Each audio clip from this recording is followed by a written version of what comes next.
Saludos amigos, bienvenidos nuevamente a Edición Nocturna. Soy Miguel Guerrero y estoy encantadísimo de estar nuevamente con ustedes en sus hogares.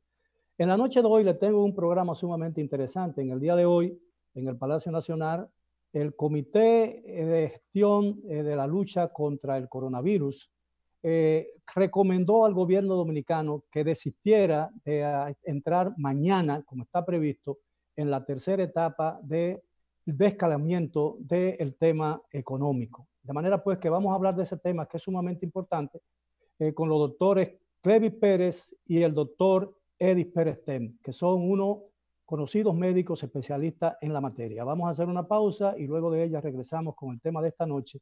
¿Es oportuno o no comenzar la tercera fase?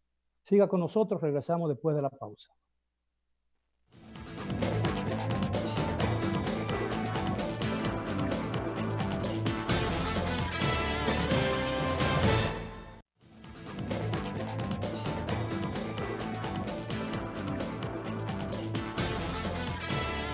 Bien, estamos de regreso en edición nocturna, como les informé en el segmento inicial de presentación del programa y del tema. Esta noche contamos con la muy grata y honrosa presencia de dos conocidos infectólogos dominicanos, la doctora Clevis Pérez y el doctor Edith Pérez-Tem. Esperamos que en el transcurso del programa se incorpore también el doctor Héctor Balcácer. Muy buenas noches, gracias por aceptar nuestra invitación.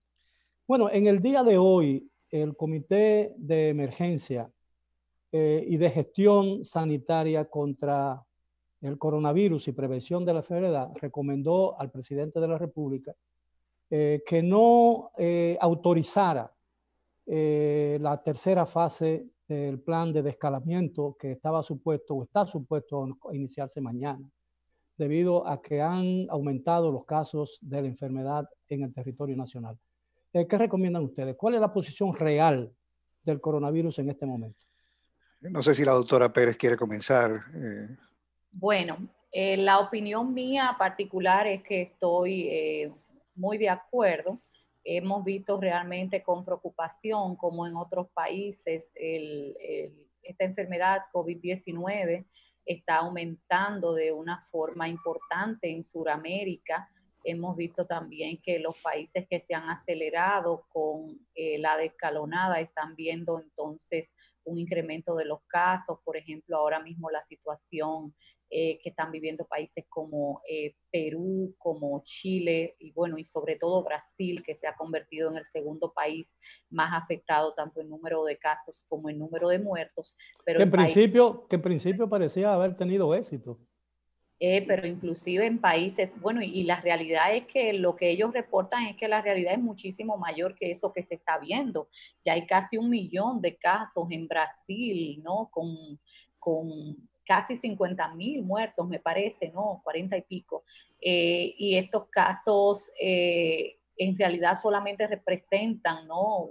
Una parte de la realidad que está viviendo Brasil. Entonces, en estos países, lo que está pasando en estos lugares nos deben llamar a nosotros a la reflexión y no acelerarnos. De hecho, quizás nos hemos acelerado demasiado, sobre todo porque vemos en las calles cómo a pesar del llamado al distanciamiento físico, a las medidas como el uso de mascarilla y esto, vemos que mucha gente no están cumpliendo esas medidas, pero no solamente no la están cumpliendo, sino que a veces la cumplen y la cumplen mal, es decir, no usan adecuadamente la mascarilla, etcétera. Entonces, mi opinión es que todo lo que, o sea, no podemos ir más allá de lo que realmente se está haciendo. Todo lo contrario, yo creo que deberíamos ser más rigurosos en el cumplimiento de las medidas. No sé qué opina el doctor. Es correcto, correcto. Gracias por el pie de amigo que me das para hablar precisamente con las cosas que están pasando fuera del país. Latinoamérica es una región no solamente de desigualdades, sino que hay que estar de acuerdo en que nosotros tenemos también una infraestructura de salud que no es igual a otros países. Hemos tenido que ir poco a poco siendo reactivo y tratando de llevar sobre la marcha algo que era desconocido para todo el mundo. O sea, nadie es experto en una pandemia. O sea, yo creo que las personas que nacieron en 1918 ya posiblemente ninguno está vivo para contarlo, y el que está vivo obviamente no tiene la fuerza que tiene que haber ahora para poder enfrentar esto que estamos enfrentando, y ha agarrado todo el mundo desprevenido. El método de ensayo-error es el que se está haciendo en muchos países, es decir, es un comportamiento impredecible, y es impredecible precisamente porque no tenemos la forma de cómo hacer modelos matemáticos más certeros, por ejemplo, porque no tenemos todas las pruebas que hay que hacer a nivel de un país en particular, y este no se queda atrás, República Dominicana también. Entonces, en un aumento de casos como el que está pasando ahora, ha sido una bandera roja también esto que hemos visto de que también están aumentando las hospitalizaciones en cuidados intensivos. Algo interesante que hablábamos antes de iniciar contigo, Miguel, precisamente también ahí se están afectando jóvenes, y es algo que no era lo que había dicho la serie de casos que nos vino de Wuhan, de esos primeros casos en China. O sea que estos son banderas rojas que realmente deben orientar a que no debe seguirse abriendo las fases. Todo lo contrario, debe fortalecerse más la educación y la protección de la población, porque no es solamente educar, pero también hay que dar insumos para que la población se proteja, para que la población también tenga el distanciamiento físico y la higiene adecuada, que es lo único que hay ahora mismo certero para poder prevenir una nueva ola de casos o un aumento de casos más que una nueva ola en nuestro país. Ya sabemos lo que es una pandemia y estamos viviendo una pandemia, pero ¿qué significaría? ¿Cuántos casos indicarían que realmente estamos ante un rebrote del virus?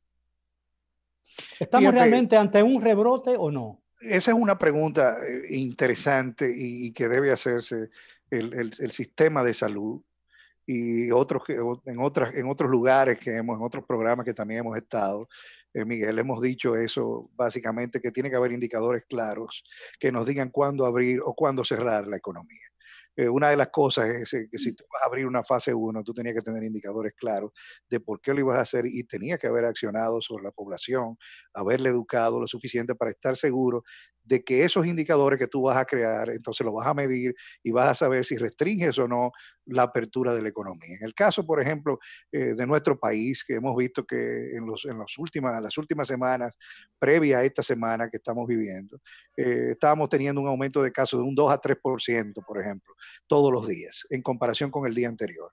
Si tú tienes, eso puede ser un indicador que se pudiera usar en el país, que en vez de 3%, vamos a suponer que te suba un 7, 8, 9%, ya eso podría ser una bandera roja que te podría indicar de que ya esa movilidad que le has dado a la población, porque has abierto ese confinamiento, entonces está de alguna manera haciendo que más casos vengan. Es de esperarse que más casos van a venir, pero lo que no queremos, vuelvo otra vez, es que esa curva o aplanamiento que se supone que debemos llegar para que no haya una sobresaturación de casos en el sistema, se levante y sobresature el sistema, y entonces no podamos hacer lo que más tememos, que es primero los complicados, trabajarlos, los vulnerables sobre todo, trabajar con ellos, y sobre todo impactar esa mortalidad, que es lo que tanto nos asusta de esta enfermedad, que si no tuviera esa mortalidad que tiene, quizás pasaría como una simple gripe, como la influenza, pero al tener esa mortalidad, entonces nosotros estamos luchando porque no se sobresature el sistema y porque hay indicadores claros que te permitan decir, seguimos abriendo o cerramos la economía. Ahora, el país está ante un dilema, ¿no? Porque realmente, si bien la primera prioridad debe ser el combate al coronavirus, ¿no? Y tratar de vencer el virus, pero también está el problema de la economía. El derrumbe de la economía puede ser una pandemia tan grande y tan desastrosa como la propia enfermedad, ¿no le parece? Pero es que también... Por eso es que yo digo que es un dilema.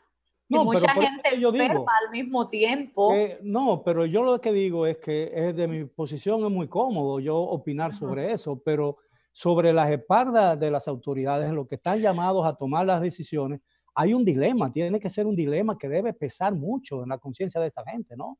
No sé si me equivoco, pero... No, definitivamente sí, debe estar pesando. Es una de las cosas más difíciles, Miguel. Claro. Tú tener lo que nosotros le llamamos en medicina homeostasis, el equilibrio que debe haber en la parte social, económica, de salud. Eso siempre tú vas a tener que hacerlo. Lo que nos ha enseñado, parte de las lecciones aprendidas de esta pandemia, que ya nosotros como médicos lo hemos palpado, es que la salud no es meramente la ausencia de enfermedad. Es un equilibrio social que tú tienes que tener, es una calidad de vida en tu población. Y siempre va a haber eso, siempre va a decir, bueno, ¿qué tanto yo puedo cerrar la economía para que después me afecte indicadores de otros tipos? Por ejemplo, ¿qué tanto yo le puedo dar dinero solamente a una enfermedad y entonces me descuido de otras enfermedades que también son importantes? Malaria, dengue, la misma mortalidad materna que siempre ha sido un problema en nuestro país. Entonces, eso siempre va a existir, yo estoy de acuerdo contigo, siempre es un dilema, pero para eso existe lo que se llama equipos multidisciplinarios, o sea, existen los infectólogos, existen neumólogos, existen epidemiólogos, y ahora vamos a tener que entrar a la mesa a algo que nosotros entendíamos que estaba lejos de nosotros, pero ya sabemos que no está, que son los economistas.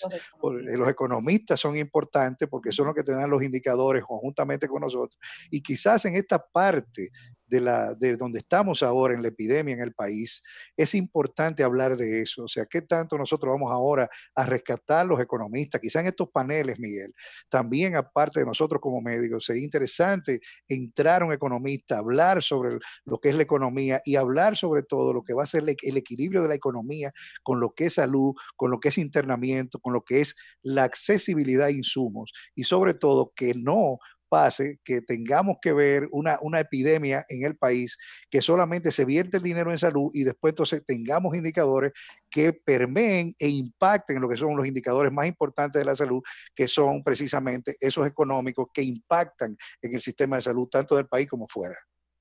Así y es. nosotros también tenemos, por ejemplo, los mismos determinantes sociales de la salud, el acceso a agua, la educación de la población. ¿Qué tanto? Porque a veces decimos, no, es que no están siguiendo las recomendaciones, pero también una población que necesariamente no está muy bien educada, que ahora mismo está impactada también con informaciones falsas que pueden diseminarse muy rápidamente, empiezan pues a tener dudas de lo que las mismas autoridades le están diciendo y entienden que ellos realmente no tienen riesgo. Yo lo he visto particularmente con casos reales. A veces les digo a la gente, a alguien en un comercio, lo que sea, pero tú no tienes mascarilla. Me dicen, no, pero que yo estoy sana. Entonces, también quizás las mismas informaciones que se han dado a través del curso de esta pandemia han hecho que la población esté un poquito desubicada. Por ejemplo, al principio decíamos, yo misma, la Organización Mundial de la Salud, en una población donde no se haya todavía establecido la enfermedad, la circulación comunitaria de la enfermedad, no hay que usar mascarilla, el distanciamiento físico, el lavado. Hoy sabemos que el uso de la mascarilla realmente es primordial para evitar la transmisión en la comunidad de la enfermedad. Entonces, a veces eso mismo, que nosotros mismos hemos tenido que cambiar las recomendaciones a medida que conocemos más de la enfermedad. También yo creo que ha confundido a la población. Ahora también eso. Ahora, ¿cuál es el uso de la mascarilla? No todo el mundo puede tener mucha mascarilla en su casa, ¿no? ¿Cuál es la vida útil de una mascarilla para que realmente proteja a una gente? Eso va a depender del tipo de mascarilla, pero vamos a hablar primero de cómo usar la mascarilla. Lo hemos dicho varias veces, mucha gente, pero vamos a repetirlo. La nariz debe estar cubierta y la boca, no solamente la boca, porque vemos gente con mascarilla aquí y con la nariz afuera o con la mascarilla aquí. Debe tener cubrir la nariz y cubrir la boca. Idealmente sería bueno también usar lentes, porque el virus, los receptores no solamente están en la mucosa nasal y oral, sino que también están en la mucosa ocular. Por eso es que pedimos a la gente que se laven mucho las manos y que no se pasen la mano por la cara, porque el virus también, aparte de la nariz y la boca, puede entrar por el ojo. O sea que lo ideal también sería el uso de los lentes. Aun cuando se ha hablado mucho del tema, pero la gente no está totalmente convencida de cuáles son los síntomas que realmente le revelan a una persona que pudiese estar en un proceso de contraer la enfermedad. ¿Cuáles son los primeros síntomas? Por ejemplo, los dolores estomacales, ¿qué es realmente, cuáles son las primeras señales del virus? Vamos a responder eso, don Miguel, pero me gustaría aclarar algo que usted preguntó antes. Si no tenemos muchas mascarillas, ¿qué podemos hacer? Se pueden reutilizar. ¿Cómo se ha visto? Que, por ejemplo, después de 72 horas se han hecho estudios, la mascarilla, aunque haya estado contaminada con el virus, incluso en personal de salud, usualmente más de 72 horas de descanso guardada en un lugar, puede ser una funda, por ejemplo, de papel, ya no tiene, con más de 72 horas de descanso, no tiene virus cultivable ni con capacidad de infectar. Por tanto, si usted tiene 3 o 4 mascarillas, puede ponerla en envases separados que no se toquen una a la otra, numerarla e ir usando, por ejemplo, de la 1 hasta la 4. Y cuando llegue a la 4, al día siguiente vuelve a empezar a usar la 1 y así va. Por 72 horas, ¿no? Ajá, que tengan al menos 72 horas de descanso entre el último uso. Eso asegura no estar echándole, por ejemplo, alcohol ni nada de eso, porque eso le puede afectar el filtro y afectar la efectividad. Es decir, con solo dejarla descansar, sin ponerle ningún producto químico, dejarla descansar por más de 72 horas, ya, aunque haya estado contaminada, ya no va a haber, luego de 72 horas, virus con capacidad de causar infección. A veces yo tengo la impresión de que el hecho de que el virus haya llegado en un periodo tan ardiente electoral en la República Dominicana ha contribuido a disminuir la eficacia quizás de las medidas que se han tomado. Porque la gente, la mayoría de la gente en ninguno de los partidos está respetando estrictamente las recomendaciones que se han estado formulando. Yo pienso que las autoridades han hecho un gran esfuerzo para educar a la gente con relación al uso de la mascarilla, las medidas de protección, pero la gente sigue ignorándola. Hemos visto acciones en los barrios de la gente bebiendo en las calles, sin mascarilla, sin hemos guantes, visto personas que lo entierran con pelea de gallos, o sea. Imagínense. El ambiente político definitivamente está muy intenso y eso de alguna manera puede influenciar, eso es correcto, de lo que son las medidas, pero también eso es un reflejo en cierta forma de la necesidad que hay de reforzar las estructuras y el sistema de salud. A través de las direcciones provinciales, por ejemplo, tú puedes ir a esos líderes comunitarios y tú educar a la población, tú darle los insumos suficientes. Eso que acabamos de hablar, por ejemplo, ahora de las mascarillas, la forma de usarse, eso no hay duda de que a la misma comunidad es que te va a dar la respuesta y te va a dar la efectividad. Eso es imposible hacerlo a nivel central. Entonces es importante que nosotros entendamos que la atención primaria tiene que ser el modelo ya que tenemos que estar promoviendo en el país. Y estas son de las cosas que nos están dando ahora mismo, como dice uno, en la cara, un tipo de enfermedad como esta, en la forma de transmisión, nos está dando la real situación de que nosotros necesitamos gente en la comunidad, necesitamos descentralizar el Estado y sobre todo atacar desde la base, que es precisamente esa atención primaria que tenemos a nivel local en esos barrios y comunidades y también la estrategia de atención primaria en el segundo y tercer nivel del país. La verdad es que es insólito que esa fase primera de atención primaria no se haya establecido, no haya entrado en vigor, a pesar de que la Ley de Seguridad Social tiene 12 o 13 años ya de vigencia, ¿no? Y esas son de las cosas que... También. Sí, que ha costado trabajo. Hay muchas cosas que no son fáciles de cambiar, a pesar de que estamos hablando de eso del año 1979, desde Alma Ata, en que se habló de la necesidad de hacer accesible, de llegar a la población. Pero hay muchas cosas que tenemos que entender, o sea, los cambios de comportamiento, no solamente en nuestro país. Si tú te fijas, por ejemplo, Estados Unidos también ha pagado su precio en ese sentido. Fíjate la cantidad de casos que tiene Estados Unidos y es el país que más Producto Bruto Interno, o sea, da al sistema de salud. Alrededor de un 17% del Producto Bruto Interno va al sistema de salud de los Estados Unidos. Sin embargo, es una atención terciaria. No es más no es una atención primaria. Entonces, fíjate lo que se ha pagado. Una enfermedad como esta que puede y que todavía sigue siendo esos tres pilares los que hay para poder prevenir el aumento de casos y que eso se puede hacer muy bien a nivel de atención primaria. Fíjate cómo se colapsó un sistema tan fuerte como es el sistema de salud de los Estados Unidos en términos de rehabilitación, en términos de atención terciaria. Fíjate la cantidad de fallecimientos. Fue tan tal que hemos visto todas esas imágenes, sobre todo Sin en la ciudad de embargo, Nueva York. Cuba tiene poco más de 80 muertos, ¿no?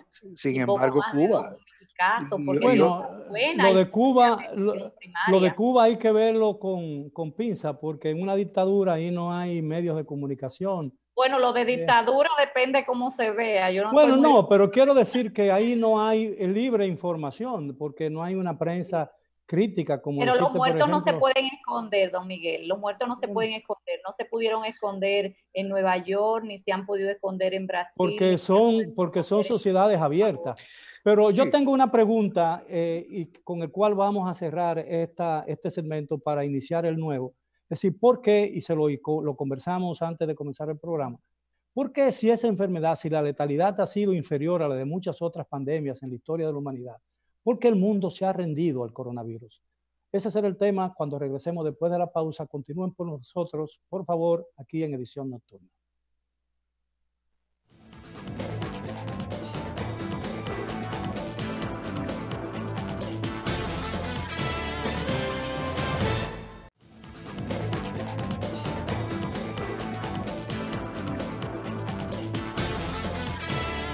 Bien, estamos de regreso en Edición Nocturna y estamos conversando con dos destacados médicos dominicanos, infectólogos, la doctora Clay Pérez y el doctor Eddie Pérez Ten. Y hemos estado, al final del segmento anterior, yo le formulé una pregunta: ¿por qué si esta pandemia no ha sido más mortífera que otras pandemias que han azotado a la humanidad, el mundo se ha rendido ante ella? Y prácticamente se encuentra semi paralizado todavía. ¿Qué respuesta podemos tener a esa pregunta? Yo a veces me la formulo y no encuentro una razón. Claro, desde mi perspectiva del ego en la materia, ¿no? Bueno, desde desde mi visión, pues hay varios factores que han permitido, ¿verdad?, la rápida diseminación y la repercusión global que ha tenido realmente el COVID-19. Hay que decir que sobre todo a partir de la aceleración de la globalización del año 89 hacia acá, el aumento de la movilidad de los seres humanos y también porque antes se producían pandemias, pero tardaban más tiempo en llegar de un lugar a otro y tenían, digamos, a veces una repercusión en cierta área geográfica más y tardaban más en extenderse. Pero Porque ahora el mundo es más chiquito ahora, ¿no? Por el la mundo es más pequeño, comunicación. está más comunicado, entonces las enfermedades pueden viajar rápidamente. Pienso que también está la rápida transmisión, o sea, lo rápido que se puede transmitir, es una enfermedad respiratoria. O sea, a diferencia, por ejemplo, del ébola, que aunque ha tenido impacto mediático y todo lo demás, pero el ébola tiene una capacidad de transmitirse mucho menor o de diseminarse mucho menor, aunque tiene una mortalidad mucho más alta. Recordemos que la mortalidad del ébola puede superar el 60%, es decir, que es muchísimo mayor que el COVID-19. Pero el hecho de que se pueda transmitir tan rápidamente, de que aunque es una enfermedad autolimitada en la mayoría de los casos, y la mayoría de los casos también son leves, pero es una persona que puede durar de 1 o varias semanas transmitiendo la enfermedad incluso sin presentar síntomas. Y entonces, claro, a los que les presenta síntomas hay un grupo de que es alrededor del 15% que hacen enfermedades más severas y otras enfermedades incluso críticas, y eso, al ser tantos casos, ha desbordado los sistemas de salud en muchos países, las unidades de cuidado intensivo, ha hecho que muchas personas mueran sin poder recibir atención, y yo creo que eso ha impactado también en la conciencia a nivel mundial de la población sobre el riesgo que tenemos con estas infecciones que pueden diseminarse tan rápidamente. Es decir, que yo diría que la globalización probablemente ha sido una de las cuestiones más relevantes para permitir la rápida expansión, el comercio, el turismo, etcétera. Una de las cosas que se le teme precisamente a lo desconocido. Esto ha sido una enfermedad nueva que hemos ido aprendiendo sobre la marcha. Así, ahora nosotros hacemos este programa, Miguel, que si lo hubiésemos hecho hace 10 semanas atrás, no tuviéramos ninguna tranquilidad como la que aparentemente estamos teniendo ahora conversando contigo. O sea, hay muchísimas cosas que se han sabido en estas últimas 7 u 8 semanas que ahora te hacen, vamos a decirlo así, un poquito más precavido, quizás más certero en el tratamiento de los pacientes, pero una mortalidad de 5.43% a nivel mundial. No es una mortalidad baja, o sea, es algo que se le teme. Y si a eso tú le agregas la parte de la vulnerabilidad de las personas envejecientes, sobre todo aquellas con comorbilidades, hay una gran parte de la población mundial que tiene comorbilidades, aún no siendo personas envejecientes, y que La también obesidad. puede estar vulnerable. O sea, realmente a lo que se le teme de la enfermedad es a la mortalidad, esa mortalidad que Claro. puede venir y que hasta ahora, vuelvo y repito, o sea, ahora todavía no tenemos un medicamento a ciencia cierta que te pueda decir si es efectivo. Tú puedes tener experiencias, puedes haber tenido protocolos y experiencias muy buenas, pero ahora mismo, a ciencia cierta, no hay un medicamento que haya sido trabajado y estudiado con un ensayo clínico importante, porque aunque no lo creamos, esto no tiene 6 meses todavía. Y tú has tenido que ir entendiendo lo que es la enfermedad, haciendo la experiencia y haciendo la experiencia, la evidencia en base a la experiencia. Así que realmente es una mortalidad que uno le teme y eso siempre va a hacer que esta enfermedad sea diferente a cualquier otra que hemos tenido en el país y en otras latitudes. Con exactitud no he leído que sepamos todavía, cuando digo sepamos, estoy hablando de la comunidad internacional, ¿no? Universalmente hablando. No sabemos todavía qué ha provocado el coronavirus, ¿no? Todavía eso no he leído nada, ustedes quizás lo sepan. Yo no he leído nada absolutamente que diga con firmeza y con exactitud, esto provoca el coronavirus. Si no sabemos qué lo provoca, ¿cómo podemos conseguir el antídoto?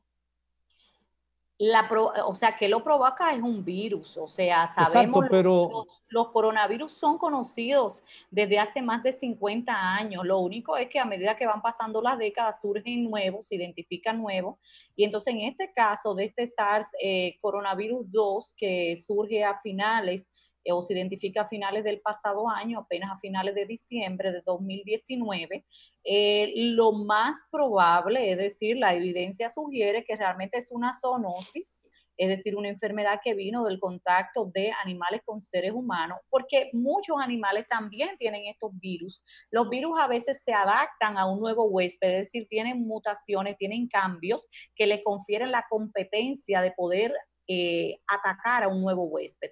Entonces, en esa interacción, no solamente los virus, también enfermedades bacterianas son y parasitarias son zoonosis, es decir, vienen del contacto animal-ser humano. Cuando ese virus, en este caso, tiene la competencia porque tenemos receptores, proteínas que permiten entrar a nuestras células e infectarnos y causar patogenicidad, es decir, causar una enfermedad, pues entonces ahí da un salto y luego hay algunas enfermedades que solamente vienen del contacto animal a humano, son unas propiamente zoonosis, pero estas otras ya, a pesar de que en inicio eran una zoonosis, ya han mostrado transmisión intrapersonal, entonces ya a nosotros no nos importa la zoonosis en sí. Ahí fue que surgió del contacto de animales, sobre todo murciélagos, probablemente con un intermediario como el pangolino y el ser humano, pero ya eso es lo menos importante. Lo importante es que el virus ya puede transmitirse persona a persona y esto ha sido la fuente de diseminación o expansión global que ha tenido.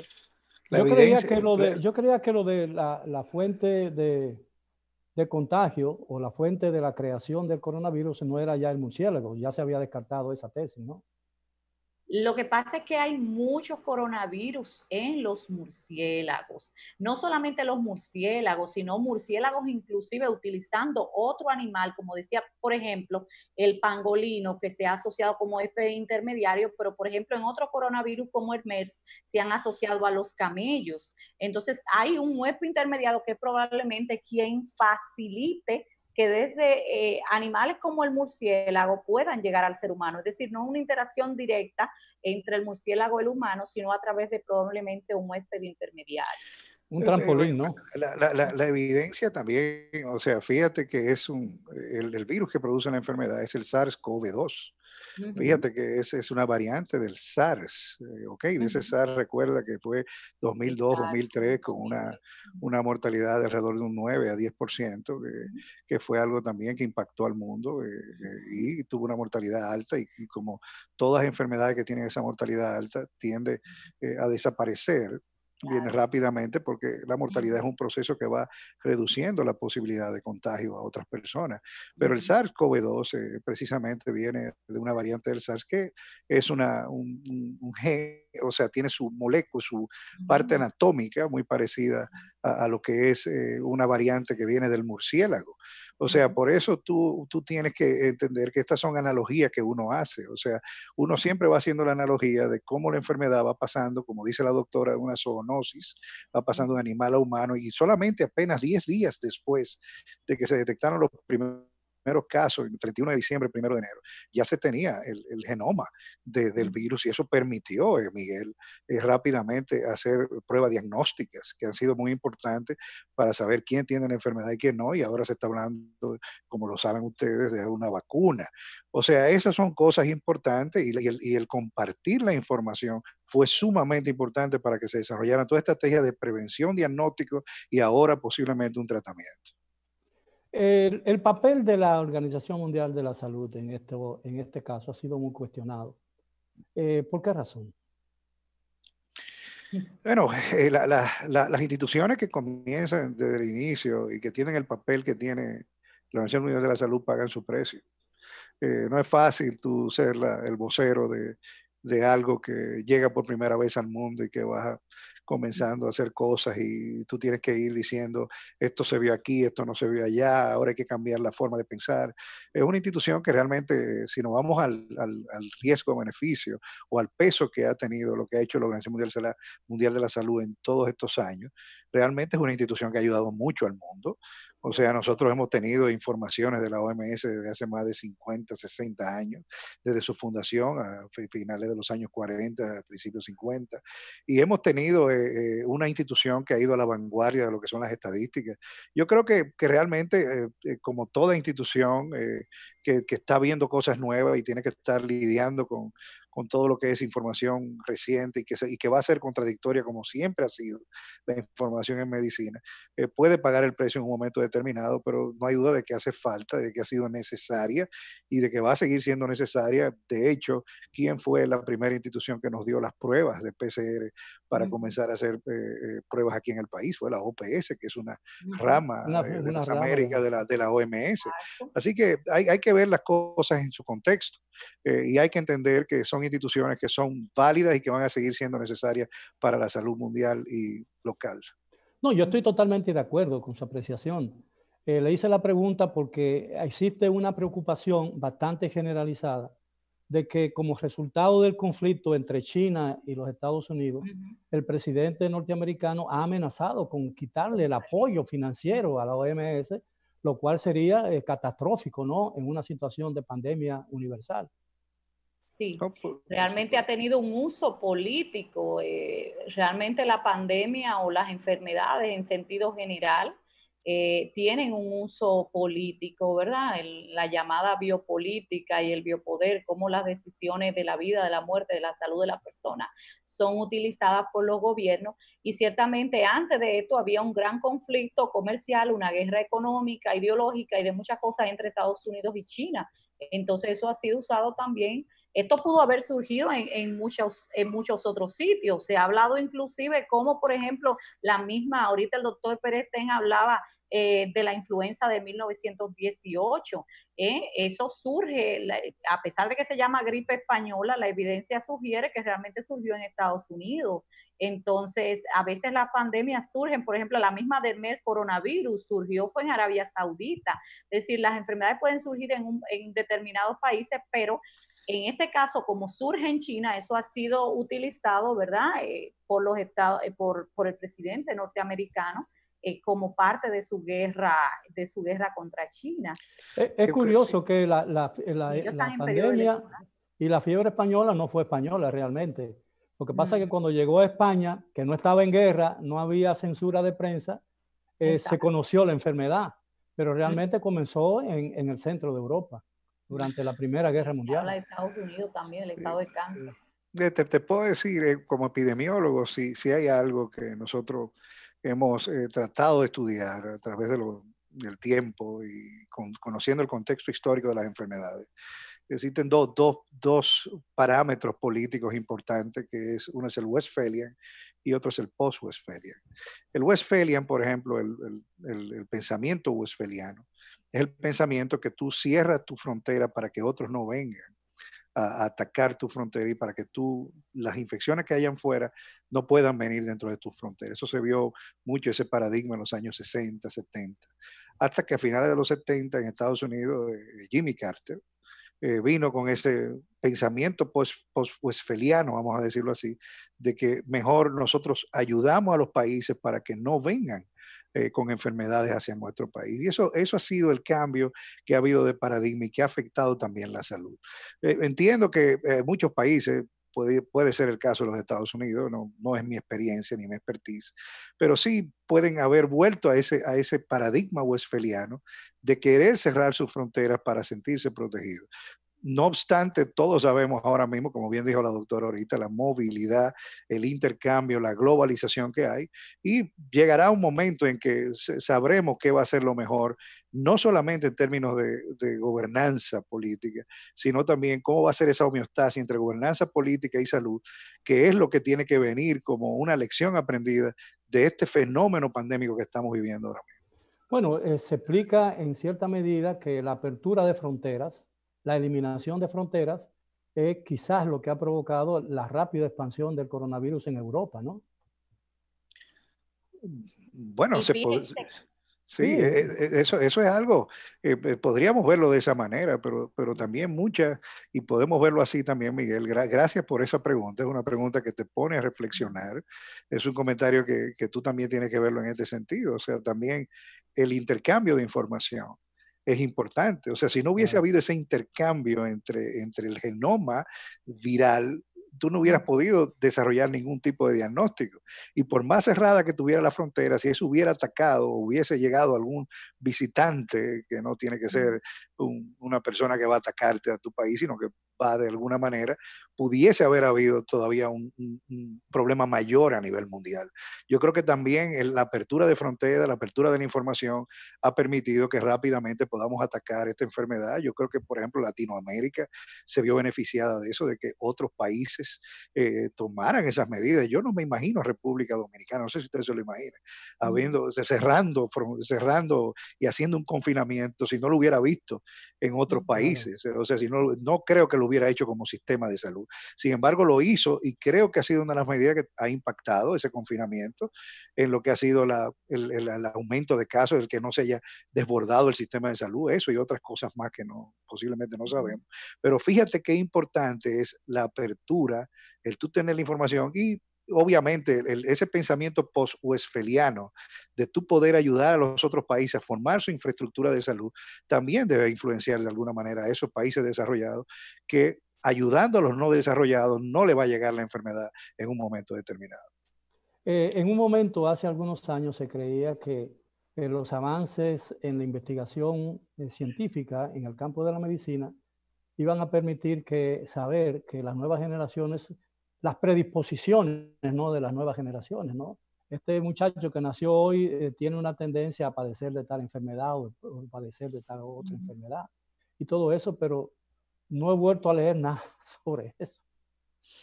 Una cosa que me llama la reflexión con esto que usted está diciendo es lo que decía, por ejemplo, un director del Instituto Nacional de Salud de los Estados Unidos en los años 60, 70 más o menos.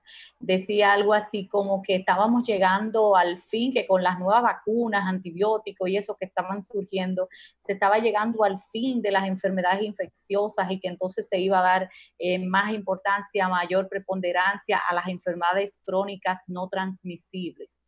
Y esto llama a la reflexión porque justamente vemos que las enfermedades infecciosas no solamente no han desaparecido, sino que surgen nuevas que pueden cambiar todo el curso, incluso de la historia, de las relaciones económicas, políticas, sociales, etcétera.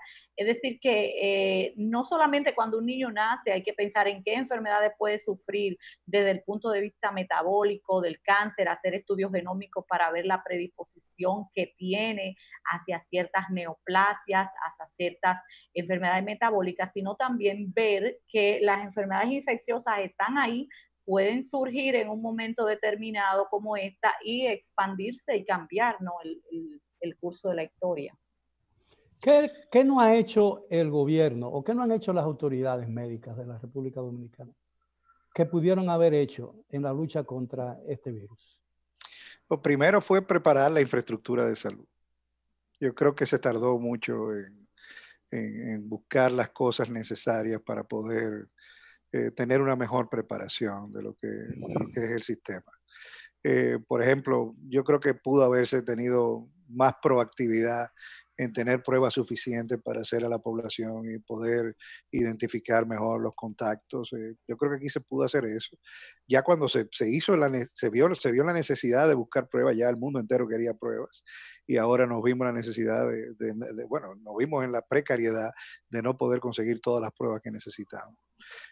Nos tomó de sorpresa como prácticamente al mundo entero, pero con una infraestructura de salud sumamente reactiva y que tuvo que de alguna manera lidiar con algunas cosas como extensión de la infraestructura de salud para poder tener más camas y la aplicación de protocolos que se tuvieron que hacer en base a experiencia.